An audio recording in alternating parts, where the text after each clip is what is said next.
शांति। आज प्यारे बाबा की 18 तारीख के महावाक्य हैं। बाबा बोले, मीठे बच्चे, अभी तुम सत्य बाप द्वारा सत्य देवता बन रहे हो, इसलिए सतयुग में सत्संग करने की ज़रूरत नहीं है। बाबा ने कहा, सत्य बाप द्वारा सत्य देवता बन रहे हो, इसलिए सतयुग में सत्संग करने की ज़रूरत नहीं है। प्रश्न है, सतयुग में देवताओं से कोई भी विकर्म नहीं हो सकता है, क्यों? बाबा बोले, क्योंकि उन्हें सत्य बाप का वरदान मिला हुआ है।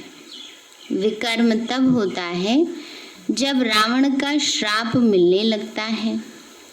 सतयुग त्रेता में है सदगति, उस समय दुर्गति का नाम नहीं है ना। बाबा ने कहा, सतयुग त्रेता में है सदगति, उस समय दुर्गति का नाम नहीं। विकार ही नहीं जो विकर्म हो। द्वापर कलयुग में सबकी दुर्गति हो जाती, इसलिए विकर्म होते रहते हैं। यह भी समझने की बातें हैं। ओम शांति। मीठे मीठे रूहानी बच्चों प्रति बाप बैठ समझाते हैं। यह सुप्रीम बाप भी है, सुप्रीम टीचर भी है और सुप्रीम सदगुरु भी है। बाप की ऐसी महिमा बताने से ऑटोमेटिकली सिद्ध हो जाता है कि कृष्ण किसी का बाप हो नहीं सकता ना। श्री कृष्ण किसी का पिता नहीं हो सकता, क्योंकि वो न सुप्रीम बाप है न सुप्रीम टीचर है। वैसे भी श्री कृष्ण को कहते हैं लॉर्ड कृष्णा। लॉर्ड मन मालिक, तो नई दुनिया का मालिक है वो, परंतु परमात्मा जो है वो है परमपिता परमात्मा, गॉड फादर शिव। तो बाबा कहते हैं, वह तो छोटा बच्चा सतयुग का प्रिंस है, वह टीचर भी नहीं हो सकता। खुद ही बैठकर टीचर से पढ़ते हैं। गुरु तो वहाँ होता नहीं, क्योंकि वहाँ सब सदगति में है। आधा कल्प है सदगति और आधा कल्प है दुर्गति।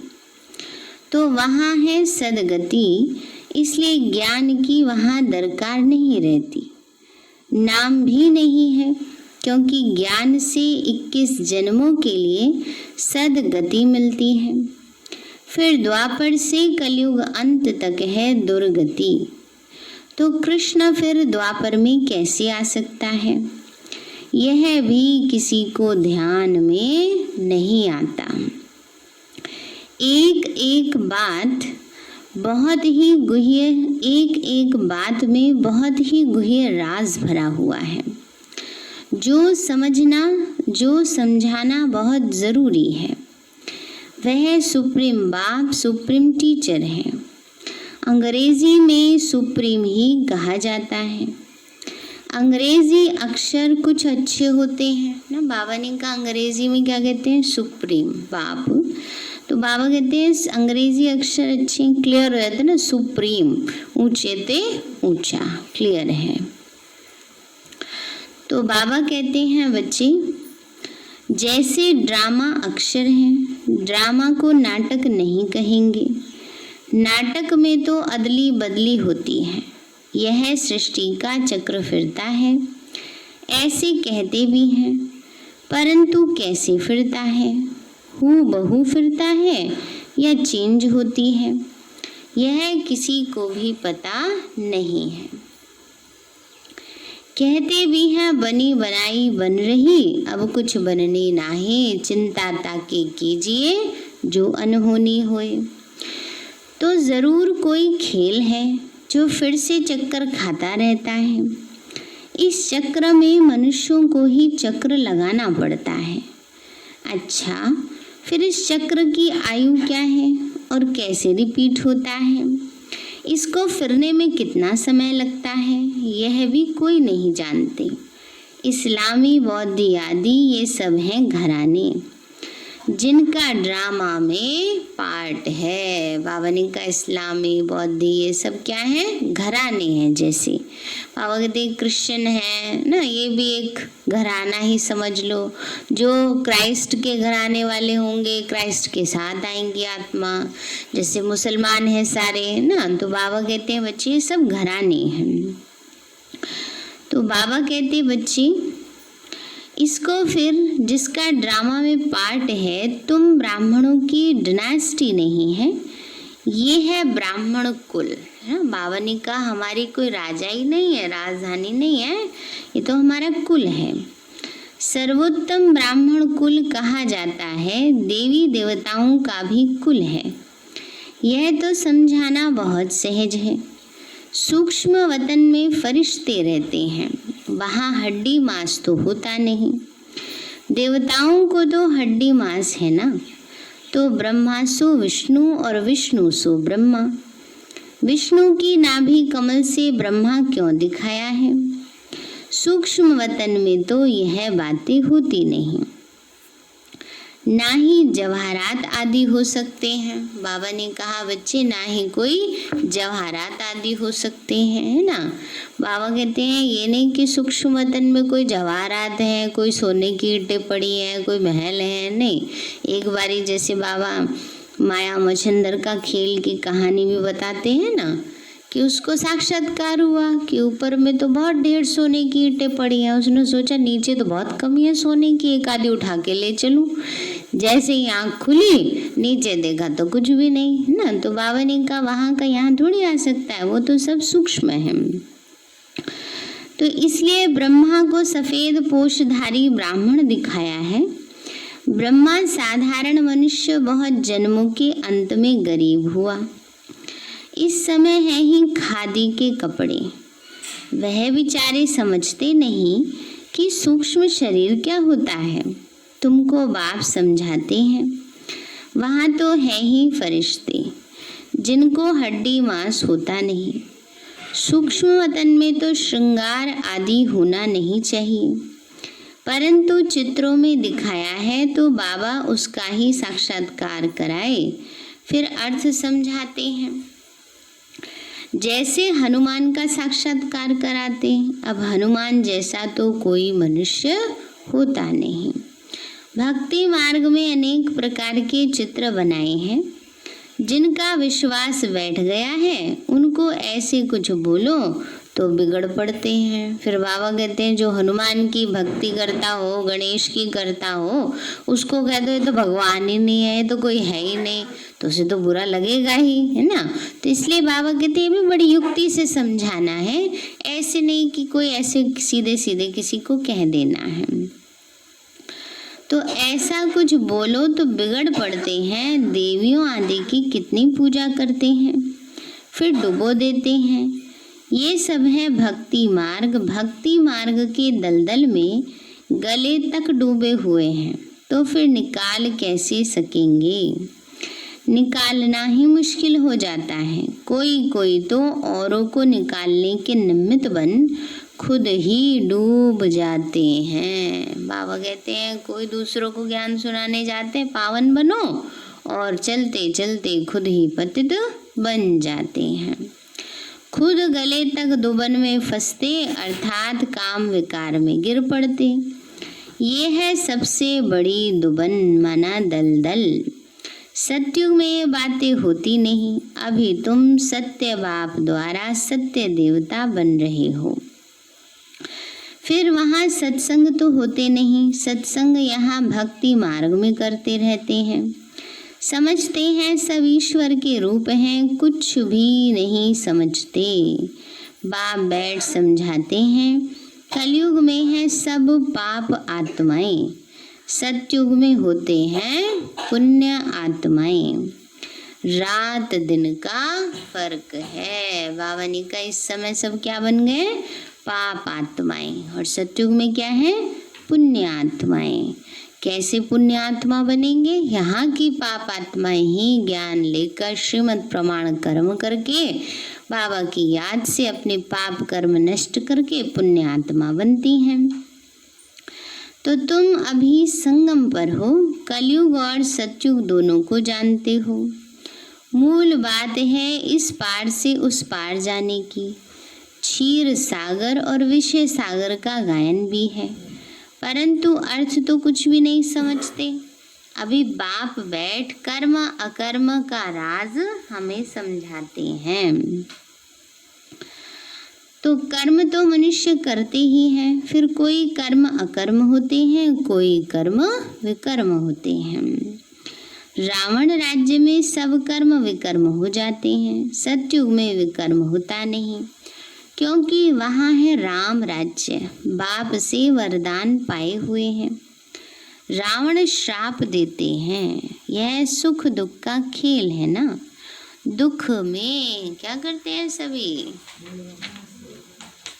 सब बाप को याद करते हैं। सुख आ जाता है सब भूल जाते हैं। तो दुख में सब बाप को याद करते हैं, सुख में तो कोई याद नहीं करते। वहाँ विकार होते नहीं। बच्चों को समझाया है सैपलिंग लगाते हैं। यह सैपलिंग लगाने की रस्म भी अभी पड़ी है। सैपलिंग लगाना माना वृक्षारोपण करना, कलम लगाना है ना। तो बाबा भी नई दुनिया की कलम लगा रहे हैं, नई देवी देवता धर्म की।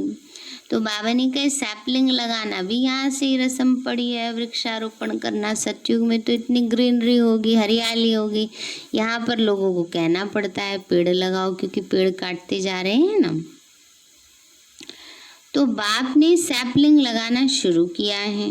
आगे जब ब्रिटिश गवर्नमेंट थी तो कभी अखबार में भी नहीं पढ़ता था कि झाड़ों का सैपलिंग लगाते हैं।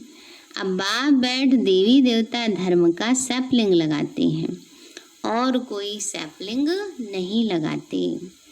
जो देवता धर्म के हैं उन्हों को फिर उसी देवी देवता धर्म में आना है। हर एक को अपने धर्म में ही जाना है। क्रिश्चियन धर्म का निकलकर फिर देवी देवता धर्म में आ नहीं सकेंगे, मुक्ति हो न सके। बाबा ने कहा क्रिश्चियन धर्म से निकल के देवी देवता धर्म में नहीं आएंगे, लेकिन अगर देवी देवता धर्म की कोई आत्मा जो सतयुग और त्रेता में रोल प्ले करके आई है और वो द्वापर या कलयुग में आकर के क्रिश्चियन बन गई है तो वो जरूर आएगी। तो बाबा ने कहा हाँ, कोई देवी देवता धर्म का कन्वर्ट होकर क्रिश्चियन धर्म में चला गया होगा तो फिर वो लौटकर अपने देवी देवता धर्म में आ जाएगा। उसको यह ज्ञान और योग बहुत अच्छा लगेगा। इससे सिद्ध होता है कि यह अपने धर्म का है। इसमें बड़ी विशाल बुद्धि चाहिए समझने और समझाने की। धारणा करनी है, किताब पढ़कर नहीं सुनानी है। जैसे कोई गीता सुनाते हैं, मनुष्य बैठकर सुनते हैं। कोई तो गीता के श्लोक एकदम कंठ कर लेते हैं, बाकी तो इनका अर्थ हर एक अपना अपना बैठ निकालते हैं। श्लोक सारे संस्कृत में हैं। यहाँ तो गायन है सागर को शाही बनाओ, सारा जंगल कलम बनाओ, तो भी ज्ञान का अंत नहीं हो सकता ना। सागर को शाही बनाओ, जंगल को कलम बनाओ और धरती को कागज। तो गीता तो बहुत छोटी है, 18 अध्याय हैं। इतनी छोटी गीता बनाकर गले में पहनते हैं। बहुत पतले अक्षर होते हैं ना। बाबा कहते हैं इतनी छोटी सी गीता बना के उसको लॉकेट के रूप में गले में पहनते हैं। जैसे ब्रह्मा बाबा भी रखते थे पहले साकार में, तो छोटी सी गीता रखते थे और उसको लेंस से देखकर पढ़ते थे। कितना छोटा लॉकेट बनता है, वास्तव में है सेकंड की बात।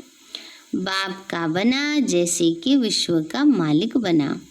बाबा हम आपका एक दिन का बच्चा हूँ, ऐसे भी लिखने शुरू करेंगे। एक दिन में निश्चय हुआ और फट से पत्र लिखेंगे ना। बाबा ने का एक दिन में निश्चय हुआ कईयों को और बाबा को लेटर लिखते हैं। बच्चा बना तो विश्व का मालिक बना।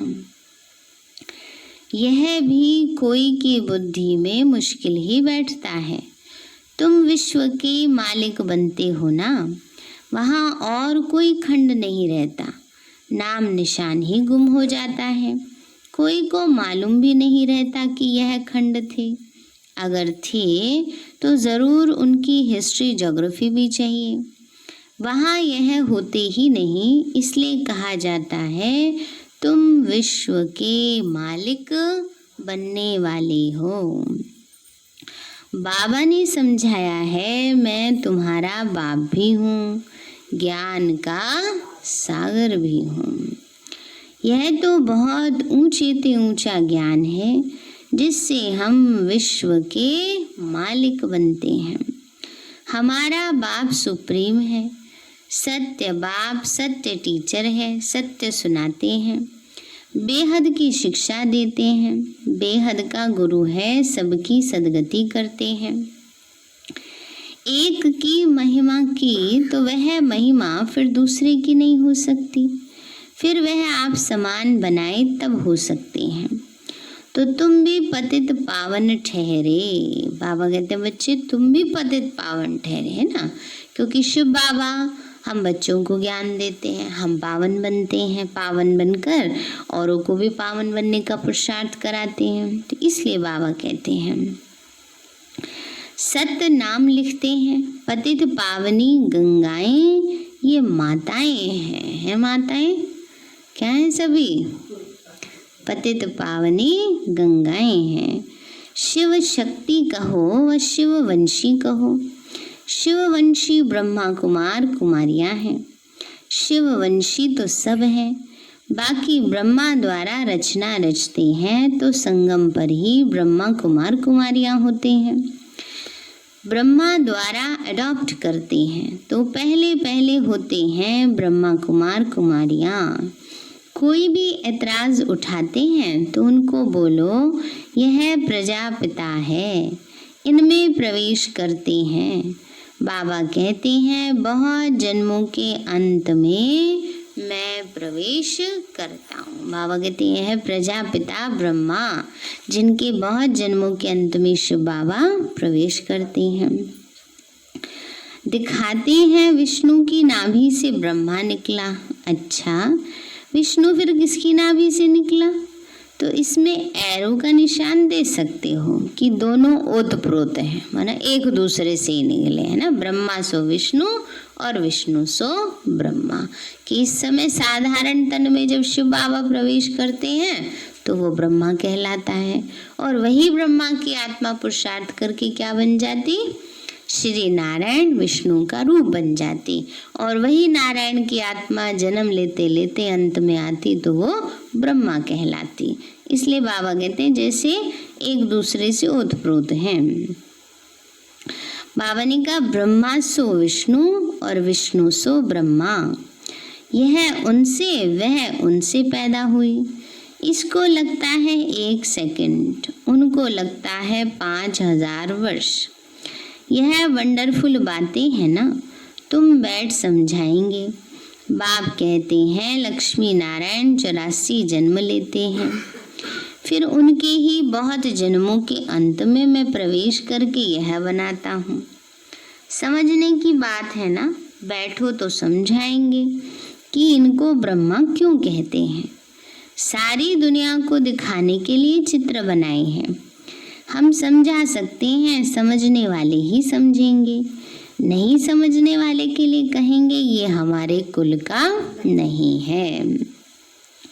तो बेचारा भले वहाँ आए पर आएगा परंतु प्रजा में। हमारे लिए तो सब बेचारे हैं ना। बाबा कहते हैं हमारे लिए क्या है, सारी दुनिया वाले जैसे बेचारे हैं। क्यों बेचारे हैं? गरीब को बेचारा कहते हैं। बाबा कहते हैं सोने की दुनिया में रहने वाले हम बच्चे हैं, और वो आएंगे ईंट पत्थर वाली दुनिया में, दुख की दुनिया में, तो जैसे बेचारे हो गए ना। तो कितने पॉइंट्स बच्चों को धारण करनी है, भाषण करना होता है टॉपिक्स पर। यह टॉपिक कोई कम है क्या? प्रजापिता ब्रह्मा और सरस्वती 4 भुजाएं दिखाते हैं, तो 2 भुजा बेटी की हो जाती है। युगल तो है नहीं, युगल तो वास्तव में बस विष्णु ही है। ब्रह्मा की बेटी है सरस्वती। शंकर को भी युगल नहीं, इस कारण शिव शंकर कह देते हैं। अब शंकर क्या करते हैं? विनाश तो एटॉमिक बॉम्ब से होता है। बाप कैसे बैठ बच्चों का मौत कराएंगे, ये तो पाप हो जाए, है ना। इसलिए ड्रामा अनुसार सब होता है, ऐसे नहीं कि कोई शिव बाबा कराते हैं। तो बाप तो और ही सबको शांति धाम वापस ले जाते हैं बिगर मेहनत। हिसाब किताब चुकतू कर सब घर जाते हैं, क्योंकि कयामत का समय है। बाप आते ही हैं सर्विस पर, सबको सदगति दे देते हैं। तो तुम भी पहले गति में फिर सदगति में आएंगे। यह बातें समझने की हैं। इन बातों को जरा भी कोई नहीं जानते ना। बाबा ने कहा इन सब बातों को जरा भी कोई नहीं जानते। तो बाबा कहते हैं तुम देखते हो तो कोई तो बहुत माथा खपाते हैं, समझते ही नहीं है ना। किसी को समझ में ही नहीं आता बात आत्मा परमात्मा के बारे में। तो जो कुछ अच्छा समझने वाले होंगे वो आकर समझेंगे। बोलो एक एक बात पर समझना है तो टाइम दो। यहाँ तो सिर्फ हुक्म है, सबको बाप का परिचय दो। ये है कांटों का जंगल। कल भी बाबा ने ये बात पक्की कराई ना कि सबसे पहले आत्मा परमात्मा का परिचय सबको पक्का कराओ। बाबा ने कहा तब तक आगे ही नहीं बढ़ो, ज्यादा ज्ञान की टिक टिक करने की जरूरत ही नहीं है। ये है ही कांटों का जंगल, क्योंकि एक दो को दुख देते रहते हैं। इसको दुख धाम कहा जाता है। सतयुग है सुख धाम। दुख धाम से सुख धाम कैसे बनता है यह तुमको समझाएं। लक्ष्मी नारायण सुख धाम में थे, फिर यह 84 जन्म ले दुख धाम में आते हैं। कितनी वंडरफुल बात। किसी ने सोचा होगा ऐसी बात कि ये लक्ष्मी नारायण जिनकी हम पूजा कर रहे हैं ये भी जन्म लेते लेते इसी दुख धाम में आ जाते हैं साधारण रूप में। तो बाबा कहते बच्चे यह जन्म ले दुख धाम में आते ब्रह्मा का नाम भी कैसे रखा है। बाप कहते मैं इनमें प्रवेश कर बेहद का सन्यास कराता हूँ। फट से सन्यास करा देते हैं, क्योंकि बाप को सर्विस करानी है वही कराते हैं। इनके पिछाड़ी बहुत निकले जिनका नाम बैठ रखा, वह लोग फिर बिल्ली के पुंगरे बैठ दिखाते हैं। यह सब हैं दंत कथाएं। बिल्ली के पुंगरे हो कैसे सकते हैं, बिल्ली थोड़ी बैठ ज्ञान सुनेगी। तो एक मिसाल दिया जाता है कि जब शिव बाबा ब्रह्मा तन में आए तब सारे जो मुख्य रूप से सिंध हैदराबाद के चारों तरफ का वातावरण था वो बहुत ज़्यादा हलचल वाला था ना। जो पार्टीशन का टाइम था, कितना खराब समय था वो, लोगों को कैसे मारा काटा जा रहा था, कितनी हलचल थी।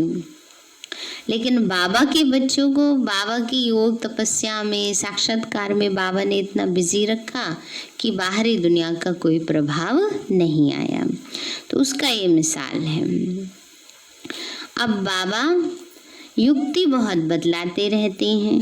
कोई बात किसी को समझ में ना आए तो उनको बोलो, जब तक अल्फ को नहीं समझा है तो और कुछ नहीं समझ सकेंगे। एक बात निश्चय करो और लिखो, नहीं तो भूल जाएंगे, माया भुला देगी। मुख्य बात है बाप के परिचय की। हमारा बाप सुप्रीम बाप भी है, सुप्रीम टीचर भी है, जो सारे विश्व के आदि मध्य अंत का राज समझाते हैं, जिसका कोई को पता ही नहीं है। इस समझाने में टाइम चाहिए। जब तक बाप को नहीं समझा है तब तक प्रश्न उठते ही जाएंगे। अल्फ नहीं समझा तो बे को कुछ नहीं समझेंगे। मुफ्त संशय उठाते रहेंगे, ऐसे क्यों है, ऐसे क्यों है, शास्त्रों में तो ऐसे कहते हैं। इसीलिए सबको बाप का परिचय दो। अच्छा, मीठे मीठे सिक्के लदे बच्चों प्रति माता पिता बाप दादा का गुड मॉर्निंग रूहानी बाप की रूहानी बच्चों को नमस्ते। रूहानी हम बच्चों की रूहानी माता पिता बाप दादा नमस्ते नमस्ते नमस्ते बाबा नमस्ते। धारणा के लिए मुख्य सार है कर्म अकर्म और विकर्म की गुह्य गति को बुद्धि में रख। अब कोई विकर्म नहीं करने हैं। ज्ञान और योग की धारणा कर दूसरों को सुनाना है। बाबा ने कहा कर्म कर्म और विकर्म इसकी गुह्य गति कि विकारों के वश होकर जो भी कर्म करेंगे वो विकर्म कहलाएगा। इसलिए अब बाबा ने तो हमें समझ दी है, तो अब हमें हर कर्म श्रीमद् प्रमाण करना है। तो ज्ञान और योग की धारणा करके दूसरों को सुनाना है। दूसरा है सत्य बाप की सत्य नॉलेज देकर मनुष्यों को देवता बनाने की सेवा करनी है। विकारों के दलदल से सबको निकालना है। बाबा ने कहा इस समय सब कहाँ है? विकारों की दलदल में है, तो उससे सबको निकालना है। वरदान दिया बाबा ने, अपनी पावरफुल स्थिति द्वारा मनसा सेवा का सर्टिफिकेट प्राप्त करने वाले स्व अभ्यासी भव। बाबा ने कहा अपनी पावरफुल स्थिति द्वारा मनसा सेवा का सर्टिफिकेट प्राप्त करने वाले स्व अभ्यासी भव। बाबा बोले विश्व को लाइट और माइट का वरदान देने के लिए अमृत वेले याद के स्व अभ्यास द्वारा पावरफुल वायुमंडल बनाओ, तब मनसा सेवा का सर्टिफिकेट प्राप्त होगा। बनाते सभी अपने घरों में, चारों तरफ लाइट वाइट अमृत वेले फैलाते हैं। देवी सोई रहेगी तो भक्तों को कैसे देगी, हैं? तो बाबा कहते हैं बच्चे लास्ट समय में मनसा द्वारा ही नजर से निहाल करने की, अपनी वृत्ति द्वारा उनकी वृत्तियों को बदलने की सेवा करनी है। अपनी श्रेष्ठ स्मृति से सबको समर्थ बनाना है। जब ऐसा लाइट माइट देने का अभ्यास होगा तब निर्विघ्न वायुमंडल बनेगा और यह किला मजबूत होगा। स्लोगन है समझदार वह है जो मनसा वाचा कर्मणा तीनों सेवाएं साथ साथ करते हैं। समझदार वह है जो मनसा वाचा कर्मणा तीनों सेवाएं साथ साथ करते हैं। सारे हैं मीठे बच्चे, अभी तुम सत्य बाप द्वारा सत्य देवता बन रहे हो, इसीलिए सतयुग में सत्संग करने की जरूरत नहीं है। प्रश्न है सतयुग में देवताओं से कोई भी विकर्म नहीं हो सकता, क्यों? बाबा बोले क्योंकि उन्हें सत्य बाप का वरदान मिला हुआ है। विकर्म तब होता है जब रावण का श्राप मिलने लगता है। सतयुग त्रेता में है ही सदगति, उस समय दुर्गति का नाम नहीं, विकार ही नहीं जो विकर्म हो। द्वापर कलयुग में सबकी दुर्गति हो जाती है, इसलिए विकर्म होते हैं, यह भी समझने की बातें हैं। अच्छा, ओम शांति। मीठे बाबा आपने हमें सब कुछ दिया, आपका पदम गुणाबार शुक्रिया। प्यारे बाबा आप हमें ज्ञान गुण शक्तियों वरदानों और सद्बुद्धि से भरपूर करते हो, आपका बार बार शुक्रिया। मीठे बाबा आपने मुझ आत्मा को इस सेवा स्थान को विश्व की सर्वात्माओं को निर्विघ्न बनाया, आपका बार बार शुक्रिया। प्रकृति के पांचों तत्वों का भी शुक्रिया, साइंस के साधनों का भी शुक्रिया, लौकिक अलौकिक परिवार का भी शुक्रिया।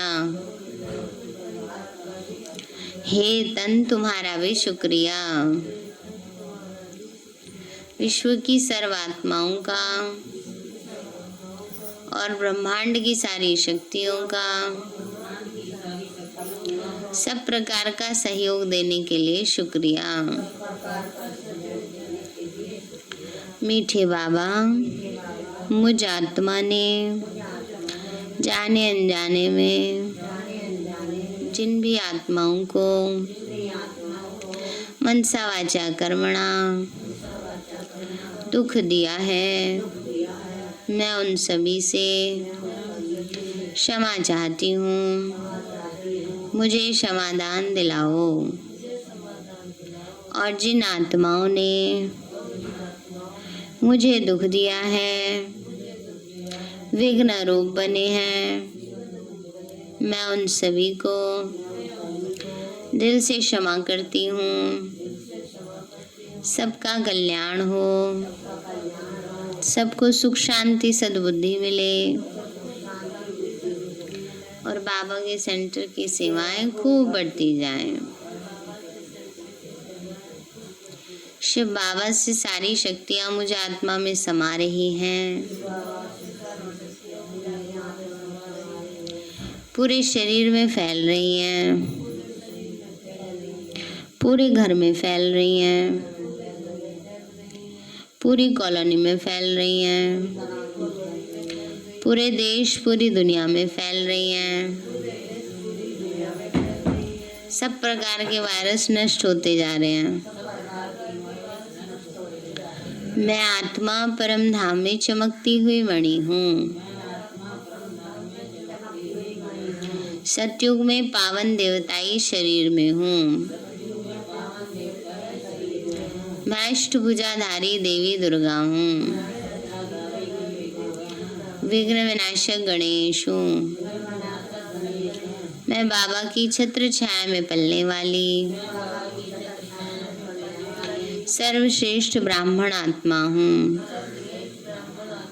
मैं फरिश्ता हूँ। ओम शांति।